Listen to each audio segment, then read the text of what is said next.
주님을 찬양합니다.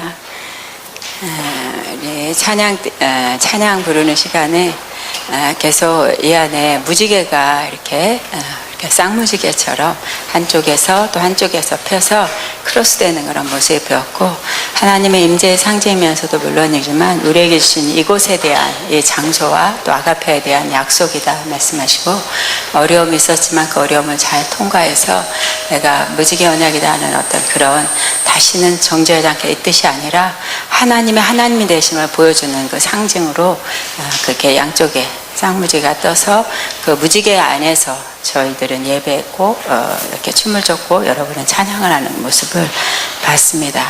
네, 그리고 나라와 또 한국교회를 위해서 기도할 때 태극기가 보였는데, 높은 정상에 올려있는 그 태극기가 이렇게 봉우리에서 높이 올려있는, 크게 세워있는 그런 태극기를 봤어요. 그런데 어느 시간이 지나고 난 다음에는 그 태극기에 이렇게 밑으로 이렇게 박혀있던 그 봉이라면 그 봉이 누가 와서 만지지 않았는데 그냥 봉이 붕 뜨면서 그 태극기가 더 위로 올라가는 거, 그러니까 뭔가 지지대를 놓고 다시 높이는 것이 아니라 그냥 이 세워져 있는 그 봉 스스로가 나와서 높이 올라가니까 멀리서 본 어떤 한계성 때문에 산이라든지 어떤 높은 지대에 올라가 있지 않은 걸로 해서 보지 못했던 그런 나라와 지역까지도 그 태극기를 보고 있는 그런 모습을 보여주시면서, 그러고 난 다음엔 그 태극기가 꼭 우리가 햇빛이 있을 때에 이렇게 막이 쳐 있는 것처럼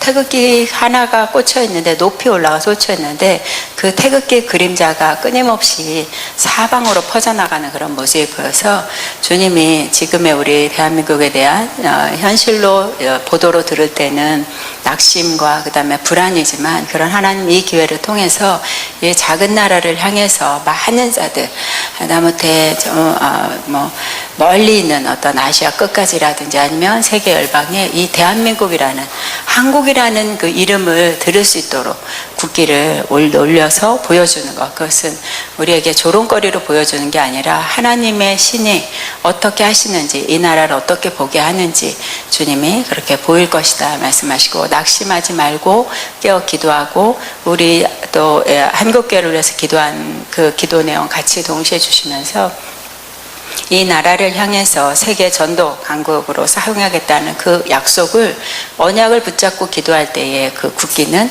온 열방에 대한민국의 이름과 함께 하나님의 신이 참신이라는 걸 볼 수 있도록 그런 모델로 내가 삼을 것이다 말씀하시고, 이 보도와 문화의 모든 것을 뛰어넘어 하나님이 누구이신가를 먼저 우리의 신앙으로 고백하면서 이 나라의 정세를 바로 보고 기도하는 자녀들이 되기를 원하는, 때로는 영적 전쟁도 치르지만 그 근원의 약속을 붙잡고 기도할 때 전쟁에 승리하게 할 것이다 말씀합니다.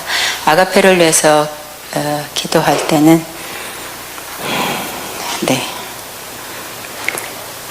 아가페를 위해서 기도할 때는 손들이 보였어요. 손들이 보였는데, 처음에는 손만 보였는데 그 다음에는 학장님이 가장 중앙에 쓰는 모습이 보였고, 그 다음에 우리 아가페 지체들이 다 손을 서로 내밀고 손과 손을 잡아서 연결하는, 그러나 원으로 본다면 큰 원을 그리는 그런 모습이 보였고, 거기에는 이미 나이가 드신 있는 선배들도 있고 또 여러 계층의 직분자들이나 또 연령이 있지만, 아가페의 식구들로 또 후원자라든지 아가페를 알고 있는 자들이 다 모여서 둥그렇게 손을 잡고 있는 그런 모습이 보였고, 그 모습을 보여주시면서 그 다음에 그들이 그냥 손만 내밀고 잡는 게 아니라 서로 얼굴과 얼굴을 보면서 격려하고, 그리고 또 사랑을 나누는 눈빛, 그리고 얼굴과 함께 대화는 깊이 안 하지만 그 표정 속에서 이미 사랑의 지체, 가족이라는 공동체로 보여지는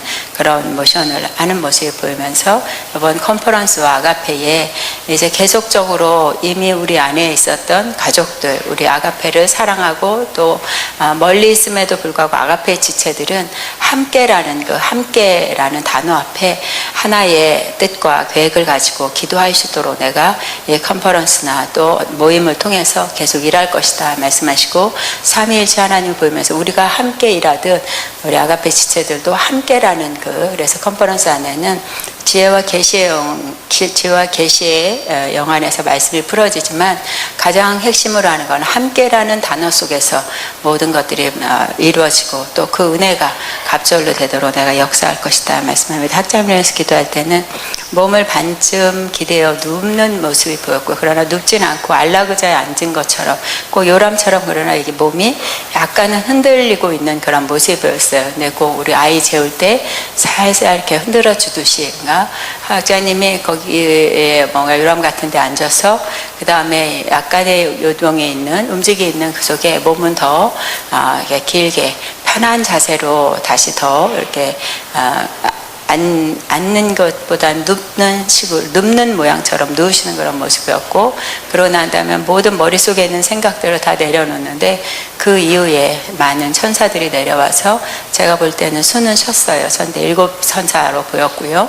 7 천사에서 머리부터 다 자신들이 하나의 어떤 몸의 부분을 붙잡고 있는 것처럼, 그러고 난 다음에 각자 그들이 가지고 있는, 그러나 7 천사의 모습 안에 기름이 들려져 있는 것을 보여줬는데 그 기름의 냄새와 색깔은 다 달랐어요. 그것을 몸에 자신들이 맡아있는 어떤 몸의 부위에 발라주는 모습이 보였고, 어떤 자는 몸 안에도 그거를 부어놓는 모습이 보였고, 그러고 난 다음에는 깊은 잠을 주무셨느냐 쉼을 갖고 난 다음에 바로 일어나서 그 기름 부음과 기름 부음의 역사함의 터치가 그 다음에 업무실에 들어가는데 모든 것들이 자유롭게 그리고 질서 안에서 아름답게 문제들이 풀어지는 그런 모습을 보여서 늘 내 안에 와서 안식하는 시간들, 성령을 초청하고 그 기름 부음 안에 있을 때에 내가 내 사랑 안에서의 풀어주는 모든 것들이 내 아들 가운데 쉼이 되고 안식이 되도록 내가 역사할 것이다 말씀합니다. 주님께 영광 올립니다. 아멘. 아멘. 자, 하나님 말씀 요한계시록 1장을 보겠습니다. 1장 1절부터 11절까지입니다. 시작. 예수 그리스도의 계시라. 이는 하나님이 그에게서 반드시 속히 일어날 일들을 그 종들에게 보이시려고 그의 천사를 그 종 요한에게 보내어 알게 하신 것이라. 요한은 하나님의 말씀과 예수 그리스도의 증거 곧 자기가 본 것을 다 증언하였느니라. 이 예언의 말씀을 읽는 자와 듣는 자와 그 가운데 기록한 것을 지키는 자는 복이 있나니 때가 가까움이라. 요한은 아시아에 있는 7 교회에 편지하는 이제도 계시고 전에도 계셨고 장차 오실 이와 그의 보좌 앞에 있는 7 영과 또 충성된 증인으로 죽은 자들 가운데서 먼저 나시고 땅의 임금들의 머리가 되신 예수 그리스도로 말미암아 은혜와 평강이 너에게 있기를 원하노라. 우리를 사랑하사 그의 피로 우리 죄에서 우리를 해방하시고 그 아버지 하나님 위하여 우리를 나라와 지상으로 삼으신 그에게 영광과 능력이 세세토록 있기를 원하노라. 아멘. 볼지어다 그가 구름을 타고 오시리라. 각 사람이 능히 그를 보겠고 그를 찌른 자들도 볼 것이요 땅에 있는 모든 족속이 그런 말미암아 애곡하리니 그러하리라. 아멘. 주 하나님이 이르시되 나는 알파와 오메가라. 이제도 있고 전에도 있었고 장차 올 자의 전능하신 자라 하시더라. 나 요한은 너희 형제여 예수의 환난과 나라와 참음에 동참한 자라. 하나님의 말씀과 예수를 증언함으로 말미암아 반모라는 섬에 있었더니 주의 날에 내가 성령에 감동되어 내 뒤에 나는 나팔소리 같은 큰 음성을 들으니 이르되 내가 보는 것을 두루마리에 써서 에베소, 서머나, 버가모, 브라디아, 사대, 필라델비아, 라우디게아 등 7 교회에 보내라 하시기로. 아멘. 요한계시록 강의 4번째입니다. 요한계시록은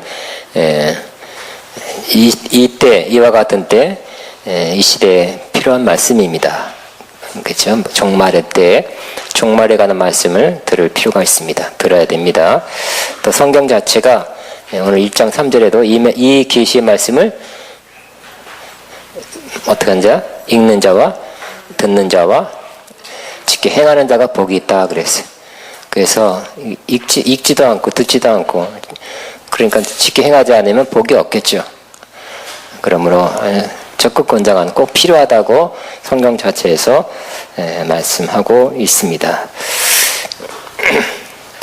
근데 계시록 또 왜 또 읽어야 되냐면 많은 조금 전체적으로 틀린 데도 있고요.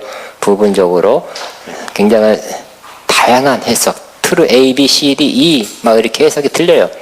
A가 아니면 A가 맞든지 B가 맞든지 C가 맞든지 네가 맞든지 해야 될 것입니다. 근데 누가 얻는 것이 많은지 몰라요. 그렇죠? 여러분도 A라는 목사님한테 A 해석을 들었다면 그런가 보다 할 겁니다. 근데 B다. 그 목사님의 그 설교나 강해나 티칭을 들었을 때 그런가 보다 하고 받았는데, 여러분은 그냥 그 라인을, 그분을 통해서 받은 메시지, 해석, 방향성을 그대로 갑니다. 그렇지만 여러분 신학교도 오고 하다 보면 다른 분, 다른 방향, 다른 해석을 듣게 되니까 이거 뭐 얻는 것이 옳은지, 또 유튜브 같은 데 보면 굉장히 많이 또 다양한 계시록 강의가 나와 있어요. 어느 게 옳은지 헷갈릴 때가 있죠. 판단 못할 때가 많습니다. 그래서 아가페도 통일성, 하나됨, 또 바른 해석, 항상 아가페는 먼저는 말씀을 앞세우고 바른 해석, 가장 바른 해석을 지향하면서 나아가는 아가페이기 때문에 요한계시록에 관한 가장 바른 해석을 하기 위해서 하려고 이렇게 나가고 있습니다. 그렇기 때문에 저는 계시록 지금 크게 다른 부분이 없어요. 앞부분. 그러나 이제 4장부터 보면 조금씩 이제 다른 부분들이 나오기 시작해요. 천년왕국이 천년이나 후천년이나 무천년이다부터 해석돼서 예수님의 휴거가 언제냐? 언제라고 생각합니까? 환란 전이다, 환란 후다, 환란 중간이다. 이렇게 이게 너무 중요한 사건이 틀려요. 여러분, 환란 절입니까? 아니면 환란 되기 전에 샥 올라갑니까? 아니면 환란 중간에 3년 환란 중간에 갑니까? 아니면 끝나고 환란 끝나고 갑니까? 그러니까 이런 해석들이 너무 중요한 해석이 틀려요. 그래서 우리는 한번 가장 올바른 해석을 시도하는 것입니다. 저 자신도 기도하고 연구하면서 하나님께로 받았다. 그는 그렇게 말하기 어려워요. 그건 말할 수 있지만 그것만이 아니라는 겁니다. 하나님 기도하면서 하고 있지만 또 훌륭한 학자들, 다양한 분들의 그 견해, 해석을 보면서 이게 제일 옳습니다. 옳다고 기도하면서 결정하고, 이미 또 공인된 이렇게 학계, 교계에서 인정된 분의 그런 책도 많이 읽으면서 이렇게 더불어, 그러니까 기독교에는 나 혼자만이 아니죠. 나만 하나님께로부터 나만 바르게 해석하도록 하나님께서 계시를 줬다. 그거 말은 그건 좀 위험하다 그랬죠. 그 때문에 하나님이 나뿐만 아니라 다른 사람에게도 분명히 좋은 해석을 깨닫게 해주셨을 것입니다. 근데 그걸 합해서 가장 좋은 해석을 모색하면서 또 연구하면서 그것을 분별하면서 기도하면서 이 요한계시록을 계속 나가고 있습니다. 그런데 이 요한계시록은 가장 어려울 때, 힘들 때, 박해가 심할 때 썼다 그랬죠. 요한이 그 당시에 10대 로마 황제가 핍박을 했는데 가장 극심한 핍박이 바로 도미티안 황제라 그랬어요. 도미티안 황제는 좀 소극적인 사람이지만 나중에는 돌변하기 시작했어요. 그래서 자신을 황제로, 신으로, 황제인데 신으로 섬겨라, 이렇게 굉장한 요구를 하게 됐어요. 신전을 곳곳에 세우고 절해라, 숭배해라, 신과 동격으로 삼았습니다. 처음에는 로마 황제들이 국가를 위해서 한 종교를 택하도록 했지만 사실상은 그들의 각각의 종교를 인정하고 하여튼 로마에 충성하면 다 그 종교들을 나름대로 섬기는 것은 인정했습니다. 그래서 이 도미티안 황제 때는 그걸 갖다가 더 엄격하게 했어요. 그래서 예수 믿는 사람 예수님을 주라 하니까 주는 황제인데 또 누가 또 주란 말이야 하면서 크리스천들을 박해하기 시작했습니다. 처음에 로마에서는 유대교나 기독교나 같이 봤어요. 그 유대교 일파다, 기독교가 거기서 나왔다 이렇게 봤는데 보니까 틀려요. 많이 틀리는 걸 보고 또 유대교 사람들이 이렇게 이 기독교인들이 이다 하면서 사법권이 없기 때문에 로마에다 이렇게 고소를 하고 하면서 예수님, 사도 바울, 세례 요한, 사도 요한 다 크리스천들이 다 고난을 받기 시작했어요. 극심한 고난을 받기 시작한 겁니다. 그래서 급기야는 많은 사람들이 뭐 네로 황전 때 죽기도 하고 핍박이죠. 심한 그 순교입니다. 그래서 우리가 영화에서 코어바디스 이런 영화 보면 원형 경기장에서 그걸 또 그 기독교인이 사자들한테 잡혀 먹는 걸 또 보면서 즐기는 거예요. 사자도 제일 센 사자, 종 바라바라는 같은 사자 중에서 제일 크고 싸나운 종을 또 골라가지고 숫사자 해가지고 기독교인을 잡아먹는 그런 것을 벌였습니다. 어쨌든 가장 핍박이 심한 도미티안 황제 때 이 사도 요한뿐만 아니라 모든 크리스천이 어려울 때 이 편지를 쓰게 된 것입니다. 이렇게 어려울 때, 환난의 때, 시험의 때, 그러나 분명히 이 사도 요한은 성령의 감동으로 썼죠. 하나님의 계시를 예수 그리스도를 통해서 예수 그리스도의 계시를 하나님이 예수님에게 준 것을 예수님의 계시를 사도 요한한테 줘서 써서 7교회에 보내라 한 것이 바로 요한계시록입니다. 하나님이 그때 말씀하신 거죠. 그러므로 하나님은 말씀하신 하나님이라는 걸 알 수 있고요. 이렇게 어려울 때는 가장 큰 힘, 소망, 돌파가 바로 하나님의 음성을 하나님 말씀을 들을 때 일어나게 되는 것입니다. 하나님 자신이 그걸 아니까 써서 너는 직접 예수 그리스도를 통해서 듣고 직접 환상으로 본 것을 너는 보지만 너는 그것을 다 볼 수 있는 게 아니기 때문에 이걸 써서 이거 본 거 들은 거를 써서 7교회에 보내라 해서 요한계시록이 쓰여지게 된 거라 그랬어요. 근데 저는 이 요한계시록 4번째 하지만 많이 나가지 않는 이유가 갈수록 마치 땅을 파서 땅을 파는데 뭐 좋은 보석이 나왔어요. 야 좋다 하는데 또 파니까 또 나오는 거예요.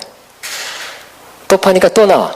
그래서 많이 나갈 수가 없는 거예요. 아직도 보화가 묻혀있기 때문에 다 안 캤기 때문에 그래서 4번째인데도 이렇게 많이 안 나가는 것 같습니다. 그래서 저도 어저께부터 또 준비하면서 어떤 면에서 설레는 마음 여러 번 읽었고 강의도 했지만 또 다른 차원에서 또 다른 면을 보게 돼서 또 다른 깊이를 제가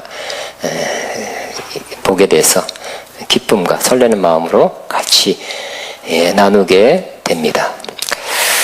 이게 4절부터 보면 요한이 삼위이체 하나님에 대해 소개하고 있어요. 그리고 우리가 어떤 사람인지를 다시 한번 밝히고 또 후의 역사 후반에 어떻게 될 거를 말하고 있어요. 즉 눈 뜨면 뭐예요? 눈 뜨면 박해죠, 핍박이죠, 어려움이죠. 굉장한 어려움입니다. 도망 다니게 되고 심지어 재산도 뺏겼다는 사람도 있고 어려움입니다. 그 극심한 박해 중에서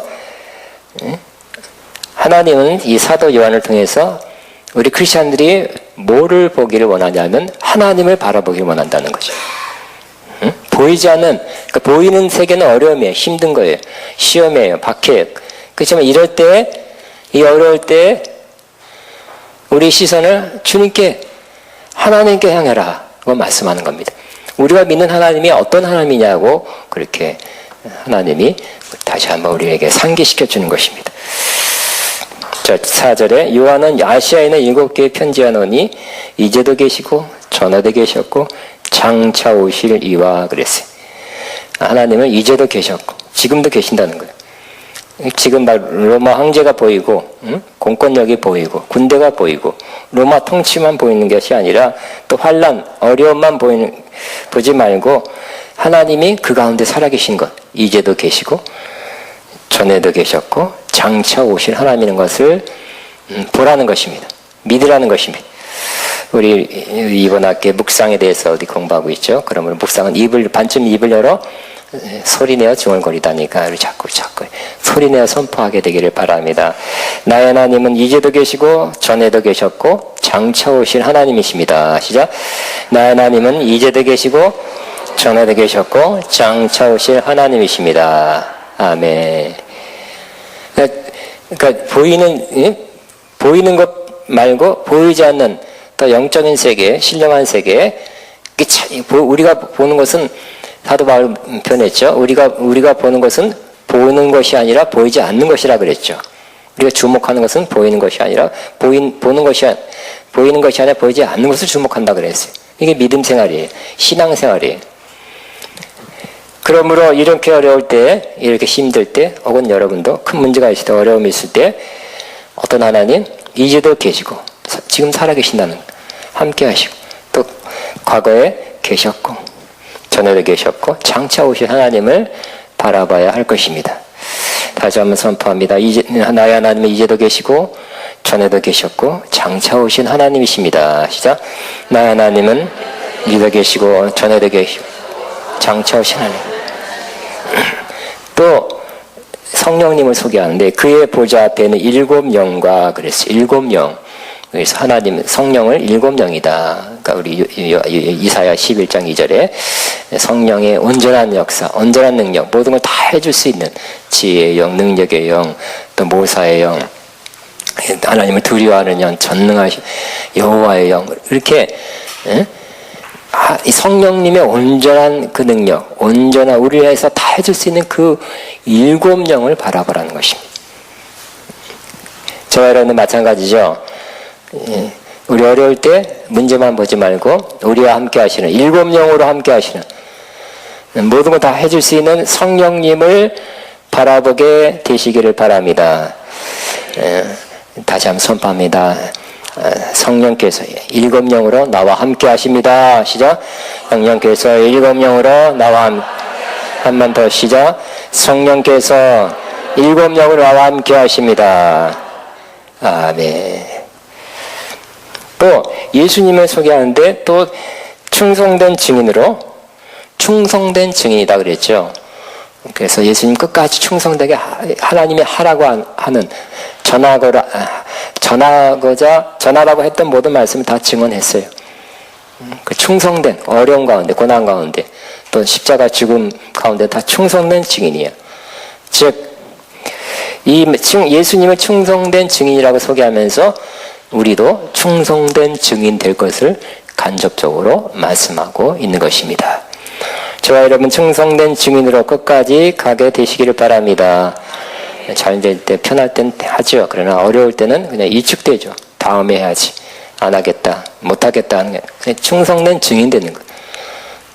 어려울 때 환난 때 박해 때도 충성된 증인 되는 것은 몇 사람밖에 안 하겠죠. 그죠? 여러분이 그 몇 사람 중에 속하게 되길 바랍니다. 다시 나는 충성된 증인 되리라. 나는 충성된 증인 되리라. 죽은 자 가운데서 먼저 나시고 그랬죠. 땅의 모든 임금의 머리가 되신 먼저 나신 자는 장자죠. 그리고 상속자입니다. 제일 높은 첫째, 그 위치가 첫째예요. 그렇기 때문에 예수님을 지금 가장 높으신 분, 모든 걸 다 상속받았고 첫째이고 여기 보니까 땅의 임금들의 머리가 되신 예수 그리스도라 그랬어요.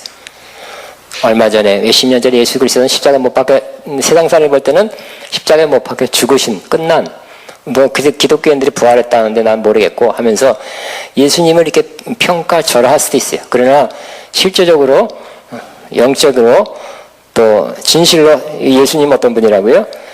죽은 자 가운데 먼저 나셨어요. 첫 열매 먼저 났기 때문에 구약의 초태생 장자처럼 땅의 임금들의 머리가 되셨다. 땅의 임금들 지금 예수님을 땅의 임금들보다 그 위에 더 머리가 되신다는 거예요. 그러니까 로마 황제가 이렇게 세게 강하게 핍박하지만 그보다 더 높으신 머리가 되신 분이 예수님이라고 소개하고 있는 것입니다. 아멘입니까? 우리가 혹시 또 이러한 이 정도의 핍박 환란이 있을 때도 이 말씀을 묵상하게 되기를 바랍니다. 저 통치자를 통해서 어려운 박해가 온다 할지라도 땅의 임금들의 머리가 되신 분이 나의 예수님입니다. 이렇게 고백하게 되시기 바랍니다. 그러니까 그 예수님으로 말미암아 은혜와 평강이 너에게 있기를 원하노라. 근데 그 예수님이 뭘 해줬다고요? 우리를 사랑하사 그의 피로 우리를 죄에서 회방하시고. 그러니까 우리 항상 지금 당장 어려운 시험 박해만 보지 말고 우리가 정말 귀중한 가장 소중한 거 돈으로 살 수 없는 것을 주님이 해줬다는 것을 다시 한번 기억하라는 뜻이에요. 사실 이 말은 뭘 해줬다고요? 우리를 사랑했기 때문에 그죠? 사랑하기 때문에 그의 피로 우리 죄에서 우리를 해방하셨고 구원. 여러분이 죄에서 해방, 구속 받으셨죠? 그러니까 그 아버지 하나님이 우리를 나라, 킹덤의 킹덤, 바실레이아, 킹덤, 우리를 나라로 삼으셨다. 하나님 나라로 삼으셨다. 그 나라란 것은 어떤 두 가지죠. 하나님의 통치를 받는 그 사람, 대상자가 되었다. 그럼으로써 그분의 통치를 받게 되면 또 우리도 주님과 함께 통치하게 된다는 의미에서의 나라입니다. 저와 여러분, 하나님 나라로 하나님이 삼아 주셨습니다. 따라 나는 하나님의 나라입니다. 시작. 하나님 나라가 내 안에 있습니다. 시작. 이 한 절 한 절이 굉장히 중요하고 깊은, 한 절 갖고도 1시간 이상 설교하실 정도로 깊은 말씀이죠. 또 뭐로 삼았다고요? 우리를 나라와 제사장으로 제사장만이 두 가지. 하나는 하나님께 가까이 갈 수 있죠.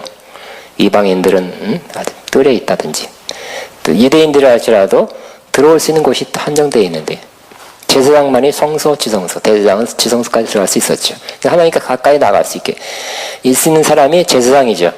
12지파 레위 지파 중에서도 또 선택된 제사장. 정말 소수만이 하나님께 가까이 갈 수 있었는데, 이제는 예수님께서 그 피로 우리를 해방하시고 우리를 제사장으로 삼으셔서 하나님께 가까이 갈 수 있게 하셨습니다. 근데 제사장이 아니라 대제사장보다 더 가까이 갈 수 있게 더 좋게 하셨죠. 왜냐하면 지성소로 갈 수 있게 했기 때문에. 히브리서 19장 10장입니다. 그러므로 우리의 본분이 뭐라고요? 제사장이다. 하나님께 가까이 갈 수 있는 길이 열렸습니다. 제사장은 돌아가면서 있죠. 대제사장은 돌아가면서도 아니야. 이미 그냥 영원한 황종직에 제사장, 영원한 제사장으로 삼으신 하나님을 찬양하고 실제적으로 하나님께 가까이 가게 되시기를 바랍니다. 가고 싶어도 못 가는 사람 구약에 많이 있었지만, 저와 여러분이 그 길이 열려있다, 항상 열려있다는 것을 기억하시고 지성소까지 갈 수 있게 되었다고 믿고, 정말 지성소로 갈 때, 그죠? 여러분이 지성소로 가는 깊은 곳으로 갈 때 뭐 이런 어려운 환난, 문제 다 극복하게 돼요, 사실. 왜냐하면 거기서 하나님의 위로와 도우심과 긍휼하심과 계시와 하늘의 것이 부어지기 때문에 이 모든 땅에 있는 어려운 문제 다 극복할 수 있게 되는 것입니다. 지성소로 자주 왔다 갔다 하시기 바랍니다. 그 길이 열려 있어요. 예수님이 십자가에 못 박히고 때, 몸이 찢겨질 때 성소와 지성소 사이의 휘장이 찢겨져 갈라져서 열려지게 됐다고 말씀하고 있는 것입니다. 또 제사장은 또 뭐 하는 사람이에요? 하나님을 섬기는 사람이죠. 구약 당시에는 뭐 불을 핀다든지 뭐 한 떡을 가른다든 그 하나님의 일에 쓰임 받는 사람이었어요. 네, 저와 여러분은 어쨌든 지금 우리는 성막은 없어요. 하나님의 일에 여러분이 쓰임 받는 사람이 되었어요. 여러분이 교회에서 무슨 임명된 뭐 전사님 이상 그 사람만이 하나님의 일을 하시는 것이 아니라 다 하나님의 일을 할 수 있습니다. 다 하나님의 일을 해야 할 것입니다. 그래서 나라와 세상을 삼으신 그에게 영광과 능력이 세세토록 있기를 원하노라.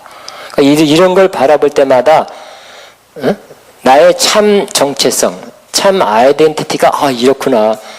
내가 믿는 하나님이 전에도 계시고 지금도 계시고 전에도 계셨고 앞으로 장차 오실 하나님이고 충성된 증인으로 모든 이보다 더 먼저 나신 분, 땅의 임금들의 머리가 되신 분, 또 우리를 위해서 피로 구속해 주신 분, 또 일곱 영으로 나와 함께 이것만 바라봐도 우리는 새로운 힘을 얻게 되는 것입니다.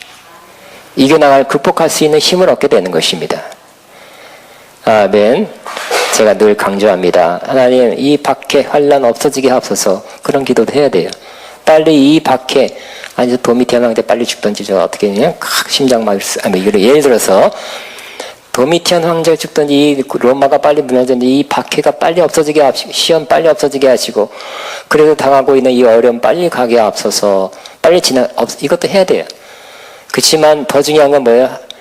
하나님은 꼭 성경 전체를 보면 그 일을 그렇게 역사하지 않으시는 걸 볼 수 있어요. 즉 어떻게 하냐면 그 환경을 없애는 것을 먼저 구하고 그걸 위해서는 김짓기도 하고 막 슈하고 부르짖고 기도하기보다는 이 모든 환경을 이겨내게 앞서서 이겨낼 말씀과 능력을 주옵소서. 이거를 하나님께서 원하시고 그렇게 인도하는 걸 볼 수 있죠. 그 요한이 믿음이 부족하고 기름 부음이 부족하고 능력이 부족해서 기도 안 해서 지금 반모섬에 간 건 아니잖아요. 그죠?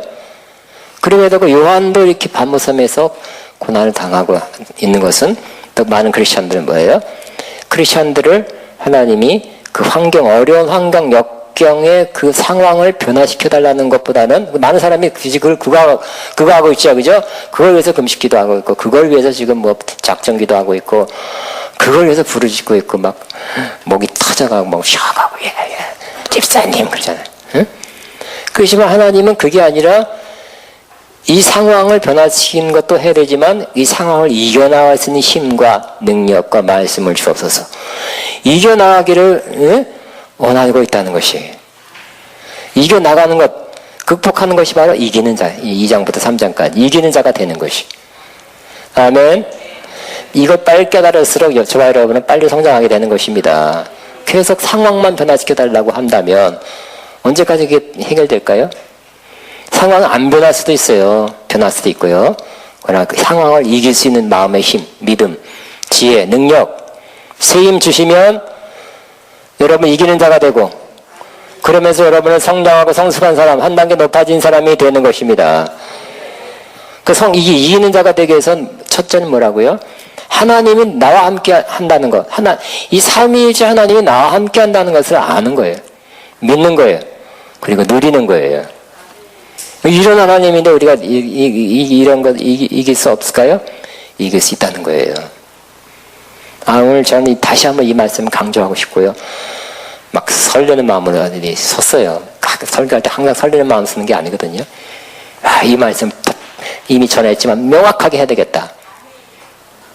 응? 아까 앞에가 여러분 성숙한 크리스천, 한 단계 높아진 크리스천 되길 바랍니다. 자, 근데 오늘 7절부터 오늘 볼지어다 그가 시작. 볼지어다 그가 구름 타고 오시리라. 각 사람의 눈이 그를 보겠고 그를 찌른 자들도 볼 것이요. 땅에 있는 족속이 그로 말미암아 애곡하리니 그러하리라. 아멘. 그래서 또 예수님을 어떻게 소개하고 있다. 그 장차 오신 구름 타고 오신다. 이 구름이라는 것은 먹구름, 뭉게구름이 아니라 영광의 구름이겠죠. 뭐 손오공 진짜 구름 타고 왔다 갔다 했나? 예수님은 영광의 구름입니다. 영광의 구름을 타고 오신다는 거예요. 그러니까 지금 어렵지만 결국 무슨 말 하는가 간접적으로 지금 어렵고 힘들지만 상황이 완전히 변화될 때 그때가 온다는 거예요. 가장 좋은 날이 온다는 거죠. 확 뒤집힌 날이 온다는 거예요. 그날 영광스러운 날이 오니까 그때까지 참으라는 그런 간접적인 메시지가 이 말씀 안에 숨겨져 있는 것입니다. 볼지어다 그가 구름 타고 오시리라. 각 사람이 눈이 그를 보겠고 다 본대요. 다. 응? 다 본대요. 근데 그 중에 누가 있을까요? 우리도 보고 핍박당하는 그 사람들도 보고 또 찌른 사람, 박해하고 핍박하는 그 사람들도 본다는 거예요. 다 보게 되는데 땅에는 먼 족속이 그런 말미암아 애곡하리니 그때 애곡한다. 죄진 사람, 또 박해한 사람, 핍박한 사람, 우리를 시험과 환난에 몰아넣은 그 사람들은 기세등등하고 그렇게 했지만 그때는 자기 잘못한 것을 깨닫고 그 죄를 더했다는, 그래서 심판이 더 가중됐다는 것을 깨닫고 애통하는, 애곡하는, 우는 그때가 있게 될 것이다. 이렇게 말씀하고 있습니다. 그런데 아멘 그랬죠. 여기 보니 아멘은 이제 교재에 써놨습니다. 원문에는 신약에 사용됐던 헬라어 나이와 구약에 사용했던 언어인 히브리 아멘이 두 개 다 나와 있어요. 즉 뭐예요? 구약적으로 또 신약적으로 반드시 그렇다는 거예요. 응?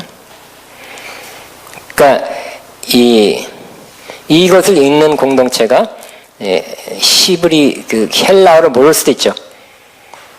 아니면 알지만 구약적인 것도 잘 알고 신약적인 것도 아는 사람, 뭐 어떤 여러 가지의 케이스가 있어요. 근데 분명하다는 걸 나타내기 위해서 히브리어로 나이, 또 히브리어 아멘, 그리고 헬라어로 나이를 써서 아멘 하는 거 아멘. 나는 헬라어로 썼기 때문에 몰랐다. 그럴 수 없도록 히브리어 헬라어 다 써서 아멘 하는 거예요. 반드시 온다는 거예요. 반드시 주님 하신다는 거예요. 그래서 결국 그렇게 박해하는 사람 때문에 못 살겠습니다. 신앙 포기할까요? 히브리서가 그거잖아요.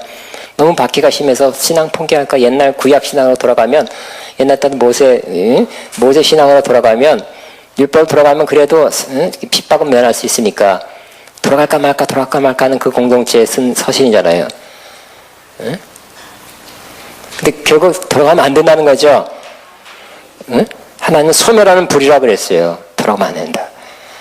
이렇게 다시 은혜를 받고 하나님 비춤을 받고 말씀을 받고 성령에 참여한 바 되겠다가 6장 히브리서 6장 다시 예수님을 부인한다면 돌아선다면 다시 사함이 없다 그랬어요. 경고하는 거죠. 그 때문에 우리는 어떻게 된다고요? 그때 예수님이 다시 구름 타고 오실 때까지 인내해야 된다는 거예요. 그날 확 변하게 된다는 거예요. 놀라운 일이 일어나야 된다는 그때까지 참으라는 것이. 아멘입니까? 예수님이 오시면 분명하다는 거, 확실하다고 말씀하는 것입니다. 그때 이 사람이 우리를 핍박한 사람들, 환난 준 사람, 시험 준 사람, 여러분이 지금 그렇다면 그 사람들은 애곡하는 그 날이 될 것이고, 여러분들은 애곡하는 날이 아니라 웃음이 터지는 날 될 거예요. 입이 한 2배, 둘 이렇게 커지는 날이 될 것입니다. 그러니까 지금 당장의 어려움만 바라보냐고 예수님 성령이 함께 하시고 또 미래 언젠가 예수님 다시 오실 그날을 바라봐라. 그리고 지금 우리 어떻게 살 수 있냐? 나라로 삼으셨고 제사장 삼으셨고 그 역할을 하며 살면 이 어려움들이 상당히 극복된다는 거예요. 이겨낼 수 있게 된다고 말씀하는 것입니다. 그러지 않겠습니까?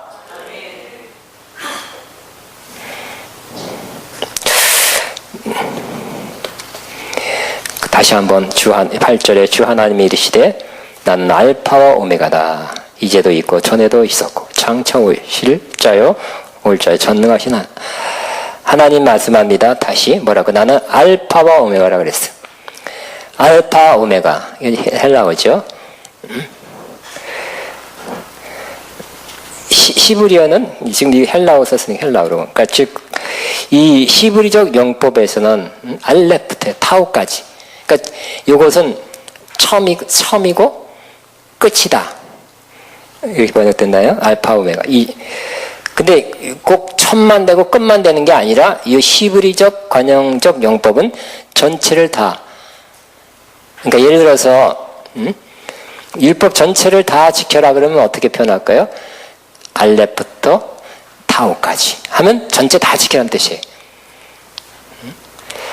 즉 나는 주 하나님이 본인을 어떻게 소개하냐면 나는 알파와 오메가다. 그러니까 전체 처음부터 마지막까지. 그러니까 처음만 딱 시작하고 그 다음에 중간에 어디 갔다 오셨다가 마지막 딱 나타나시는 분이 아니라 이 표현은 히브리적 표현은 바로 처음부터 마지막까지 전체를 다 주관하시고 다스리는 하나님이라는 뜻입니다.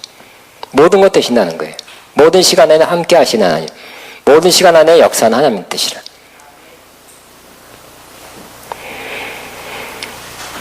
이제도 있었고 전에도 있었고 장차 오시. 그죠? 이 해석이네 해석. 이제도 있었고 전에도 있었고 장차. 또 전능하신 하나님이다. 전능하신 하나님, God Almighty. 이 말씀은 그러니까 능력이 세다 이런 뜻보다는 해설을 써놨습니다. 모든 것을 다스리는 분이다 하는 뜻이. 하나님은 모든 걸 다스리라는 의미를 나타내고 있습니다. 그 알파 오메가니까 역사의 처음부터 마지막까지 다 다스리신다. 처음에만 딱 시작해놓고 중간에 어디 갔다 오시는, 또 마지막에 또 잘했느니 하면서 그렇게 오실 하나님이 아니에요. 그렇게 환난 핍박 당했느냐? 좀 몰랐다 그런 게 아니라 처음부터 끝까지 알파와 오메가 처음부터 끝까지 다 다스리고 통치한 하나님이라고 말씀하고 있습니다.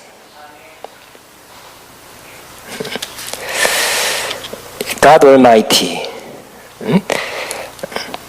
제가 한번 읽어보겠습니다. 이는 모든 것을 다스리는 분야의 의미를 가지고 있다. 이 모든 역사의 처음부터 마지막 순간까지 다스리는 분야라는 것이 특히 구원과 심판에서 분명히 나타난다. 당시 어느 나라도 대항할 수 없는 막강한 군사력을 가진 그 일대 전역을 통치하며 가진 로마란 말이 빠졌네요. 로마가 그 일대 전역을 통치하며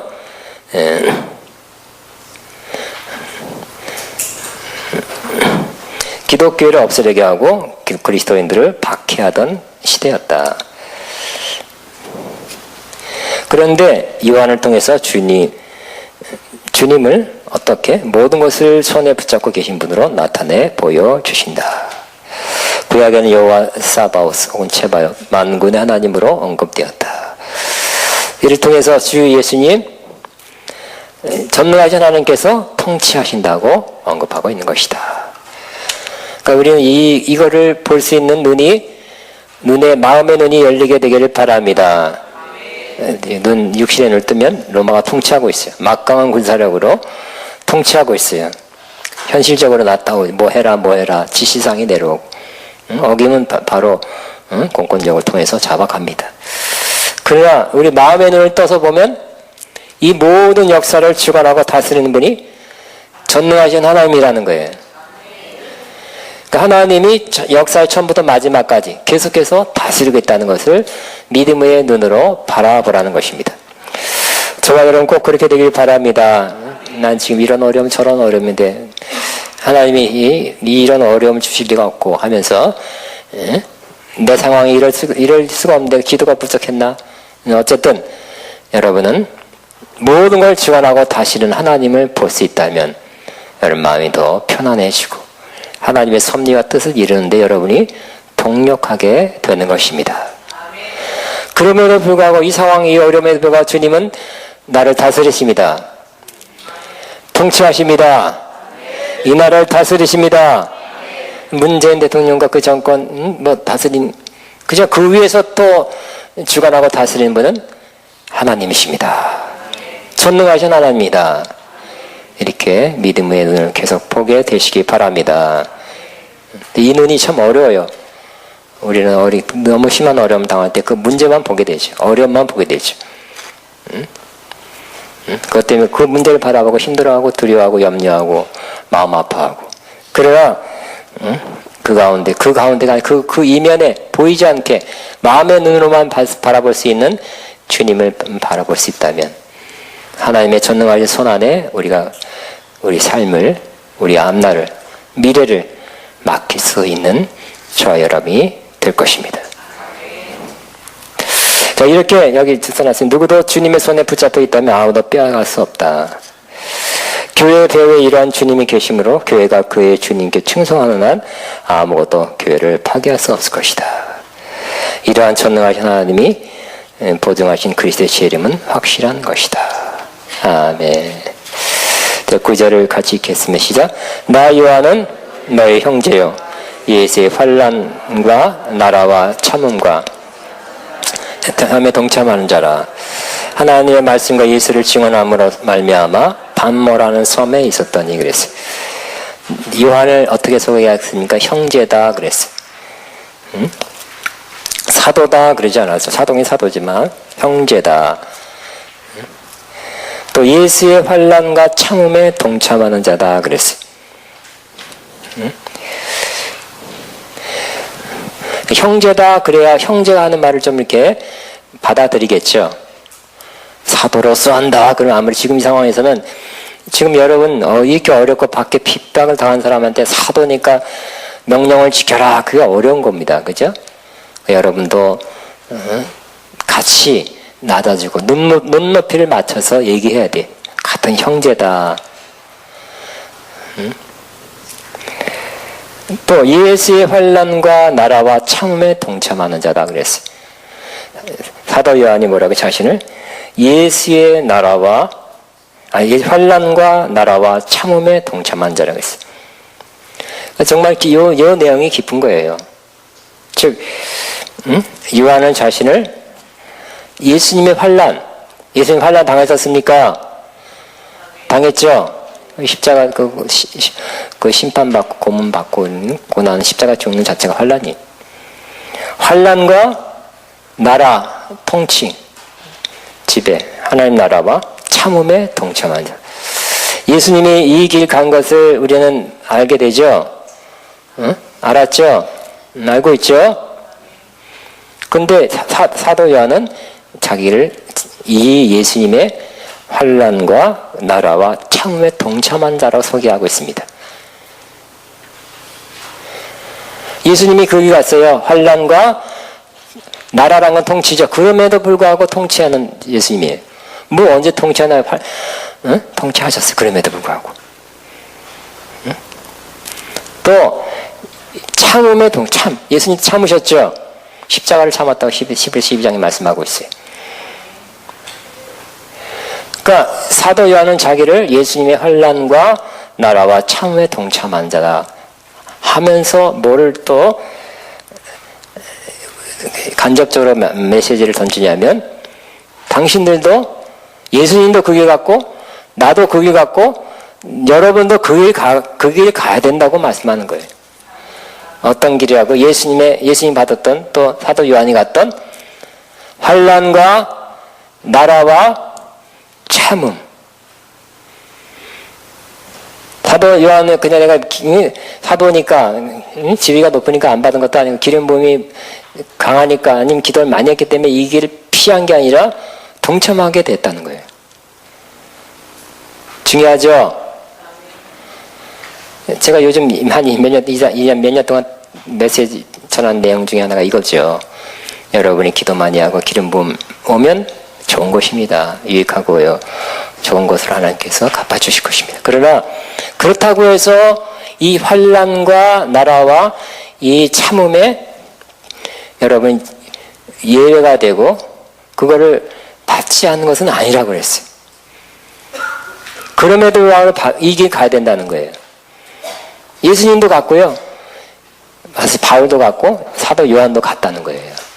근데 지금 이 극심한 핍박 환난을 당하고 있는 이 공동체, 이 소아시아에 있는 이 교회들은 그 핍박 환난 당할 때 내 괜히 예수를 믿고 예를 들어서 괜히 예수를 믿고 괜히 예수 믿었나 봐 이렇게 환난이 있고 이렇게 어려움이 있는데 아니면 내가 뭐 잘못해서 그런가 아니면 저 사람 때문에 그렇지 로마 때문에 그렇지 누가 나한테 고소해서 그렇지 이게 다른 원인 때문에 그런 건 틀리지는 않지만 더 근본적인 이유는 뭐라고요?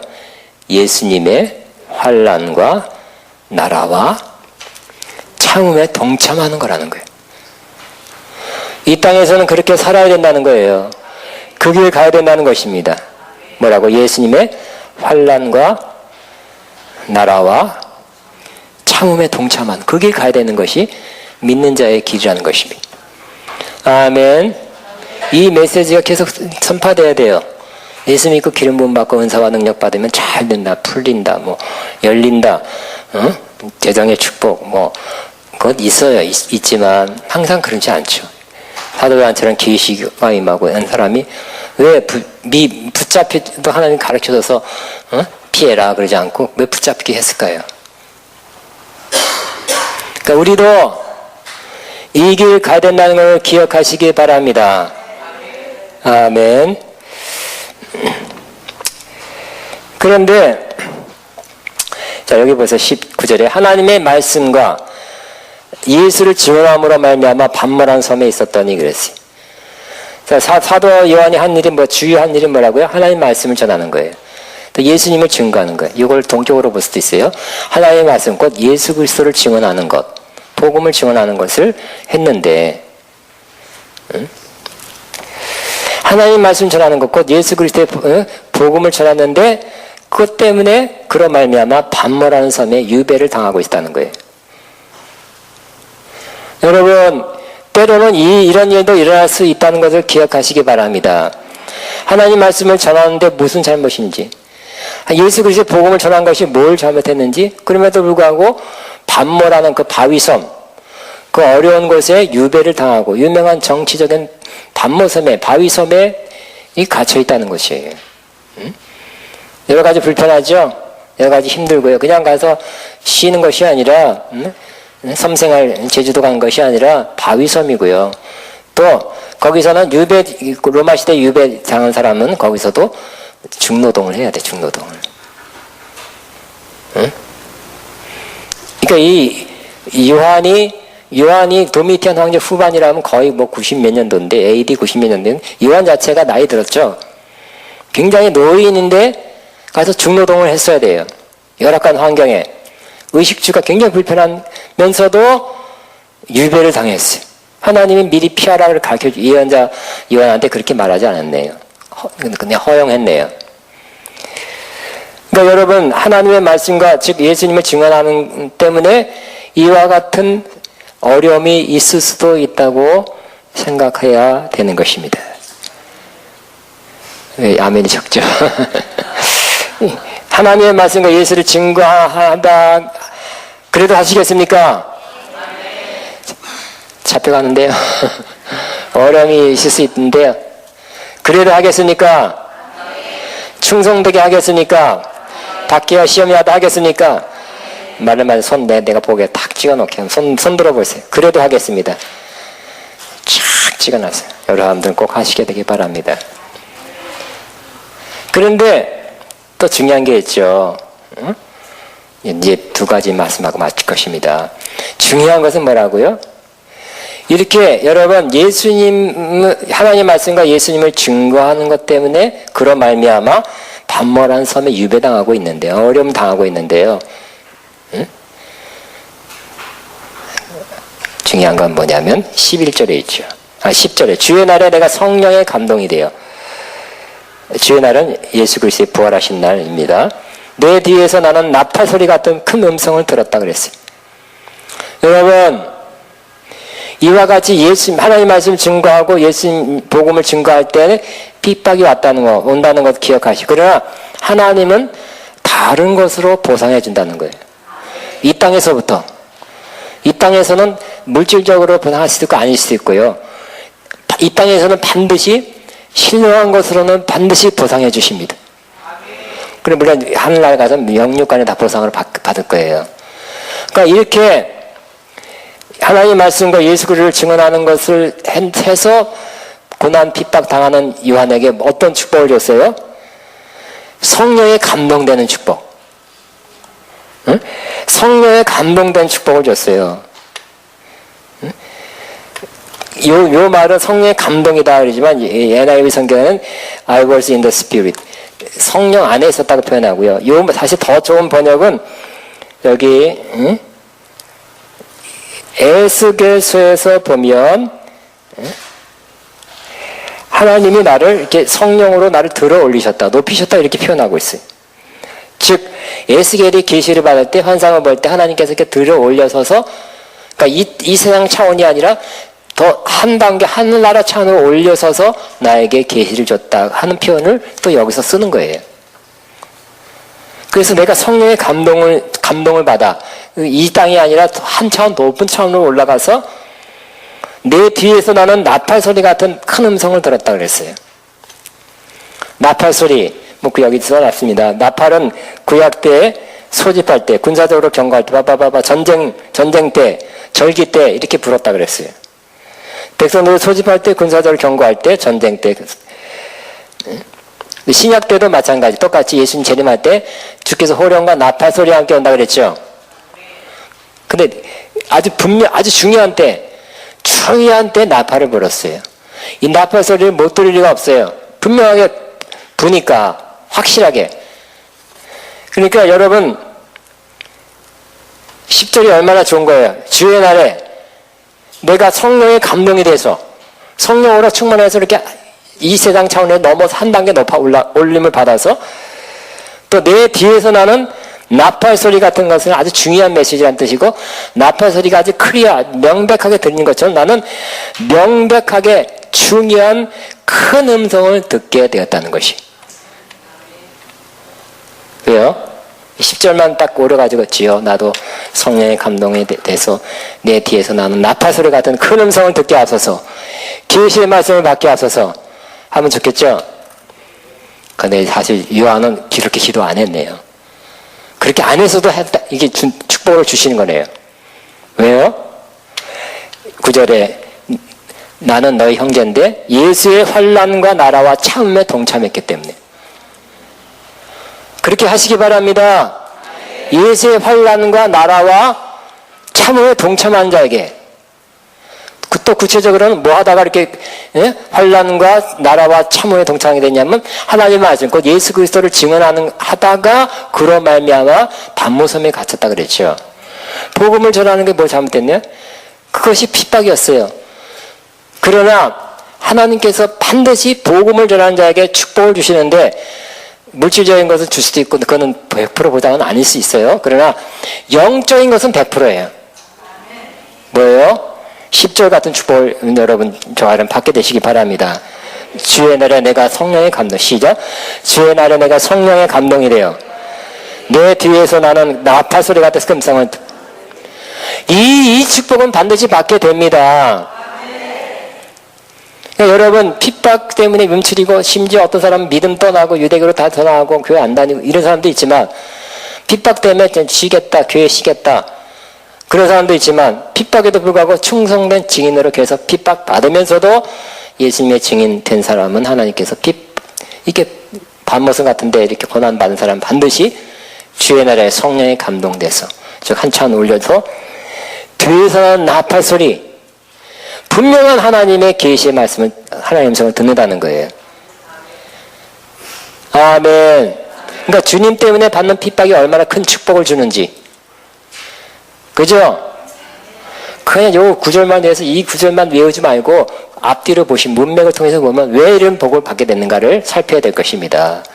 그렇게 해야 될 것입니다.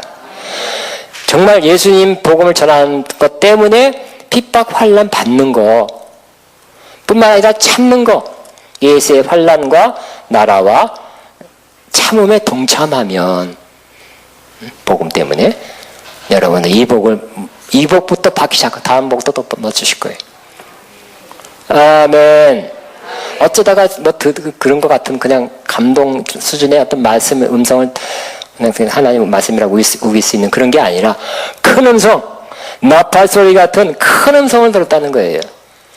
그 핍박받을 때, 예수님 때는 핍박받을 때 더 영성이 깊어지는 거, 쉬운 말로. 하나님의 음성을 더 잘 듣는 거, 하나님께 더 가까이 가는 거.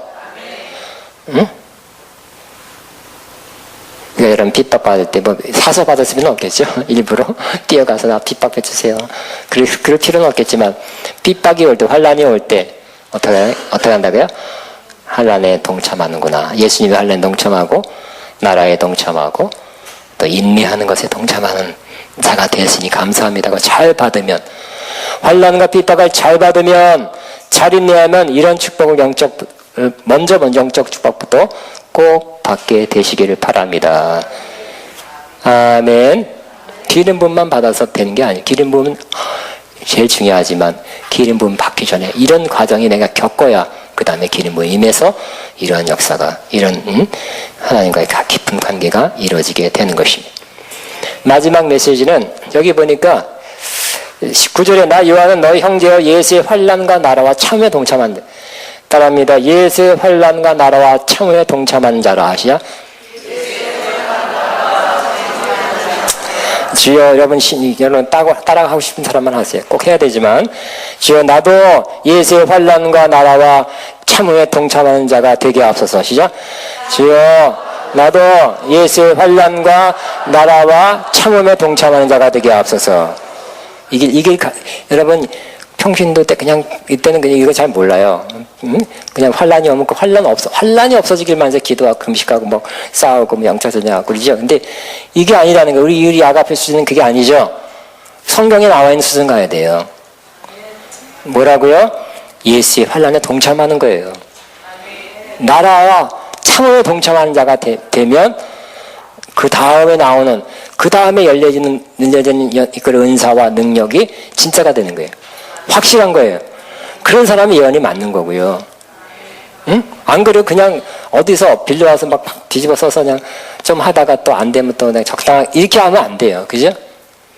그러니까 이런 정말 신령한 사역자도 이런 길을 통과해야 후에 명확해지고 분명해지고 정말 뚜렷해져서 바른 영적 사역하는 거죠.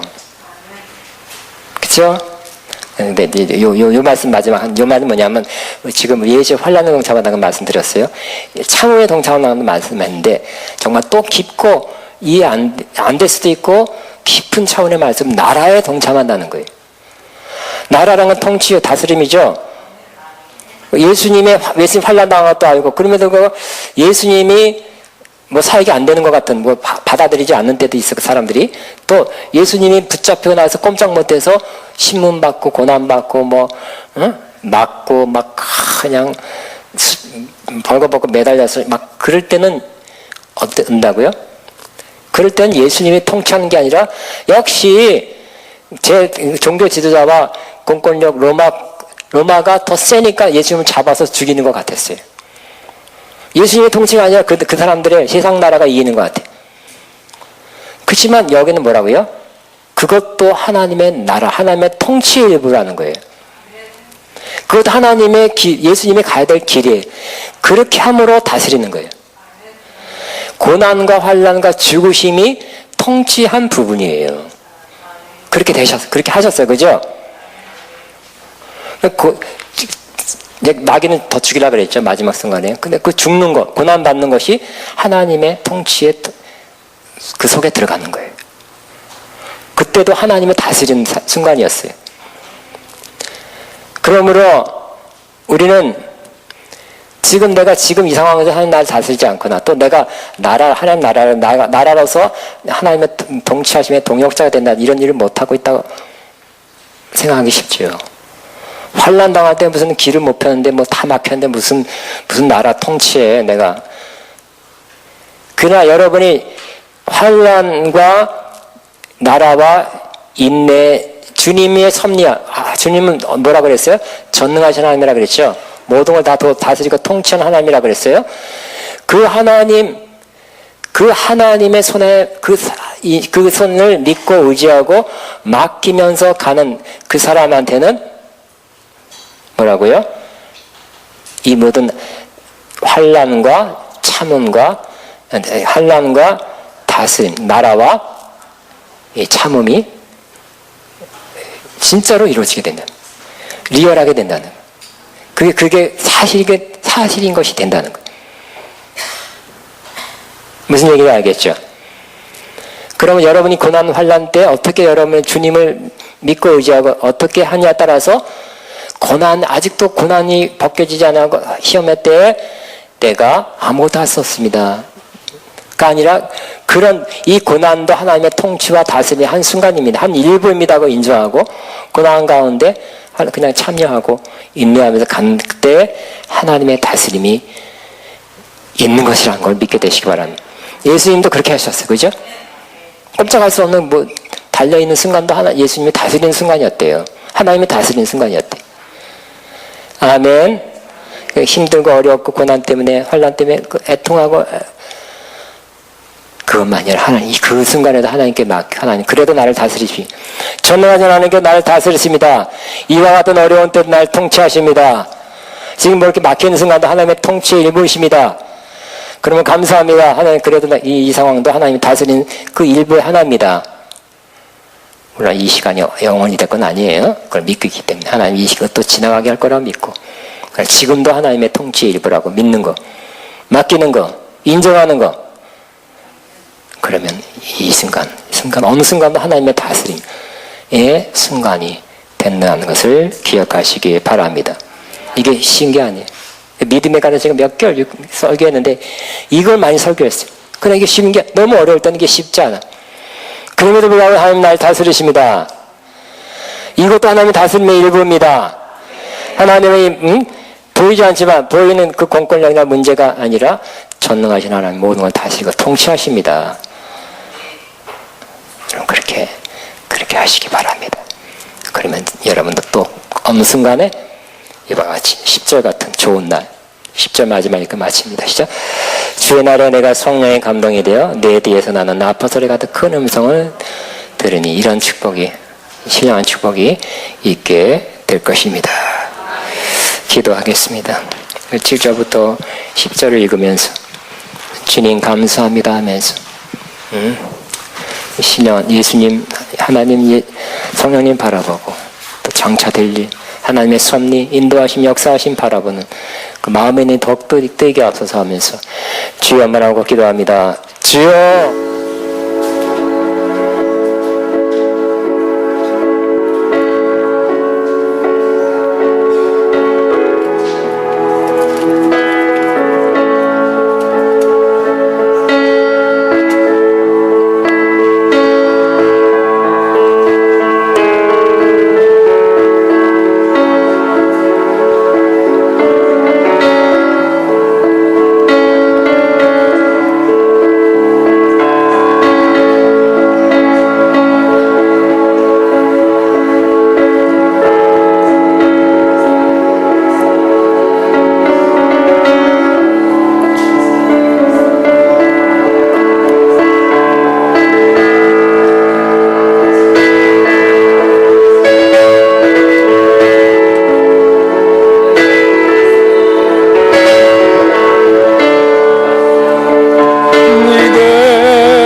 이 시간에 우리는 문제와 어려움, 고난, 환난을 바라보지 말고 위대하신 주님, 전능하신 하나님, 모든 걸 다스리고 통치하는 하나님을 바라보고 그분을 높여드리길 바랍니다. 우리가 믿음으로 하나님이 이런 나를 전능한 하나님께 나를 다스리고 통치합니다 하고 믿음으로 뛰어들면, 믿음으로 맡기면, 인정해드리면 하나님의 통치는 온전하게 우리 안에서 계속 이루어지게 될 것입니다. 우리 빛나는 왕의 왕, 빛나는 왕의 왕, 영광의 주님, 온 땅 기뻐하라, 온 땅 기뻐하라. 황제여 믿고 어둠을 물리쳐 저 원수는 떠내, 원수는 떠내. 위대하신 주 찬양의 위대하신 주 모두 알게 되리라. 위대하신 주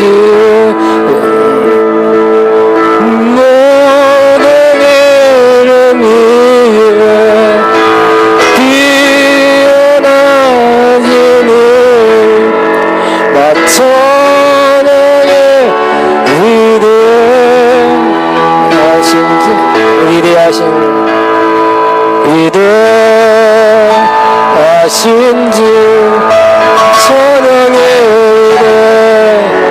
위대하신 주 모두 알게 되리라.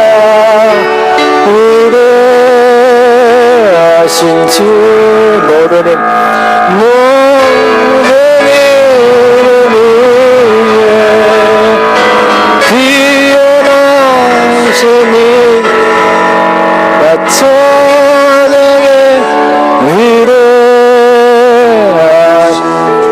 영원한 주의 주, 영원한 주의 주, 신내는 완자, 알파와 오메가, 알파와 오메가, 삼위의 하나님, 아버 성령 예수, 사자와 어린 양, 사자와 어린 양, 위대하신 주 찬양의 위대하신 주 모두 알게 되리라. 위대하신 주,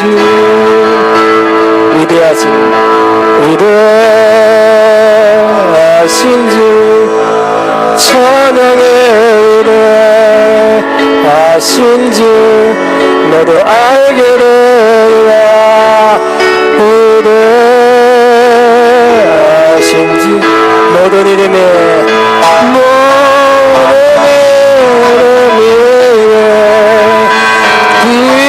귀연하신 이름 맞춰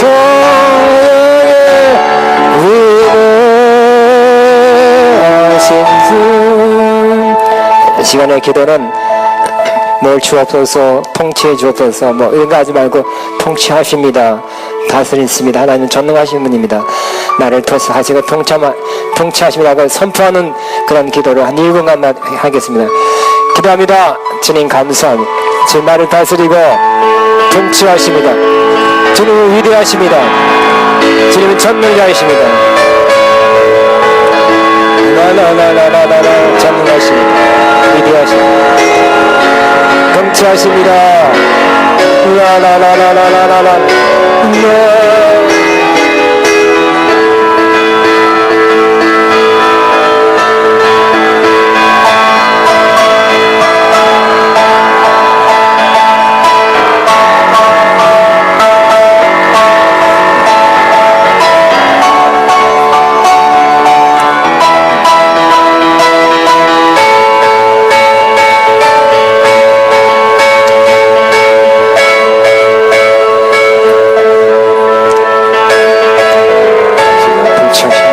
다시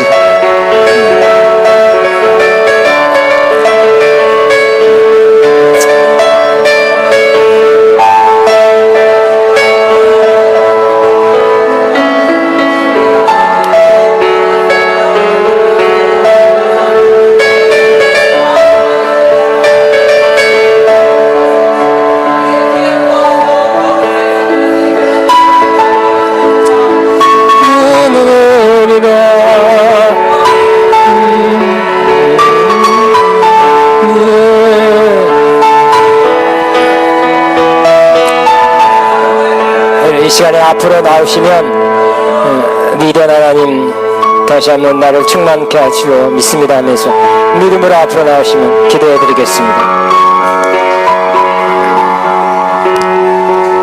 찬양의 믿음하신 주 샤칼라나나나나나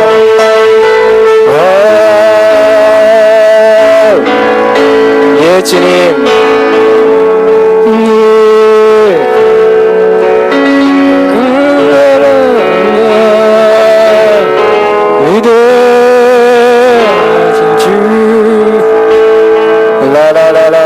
위대하신 분 나를 다스리고 통치하시고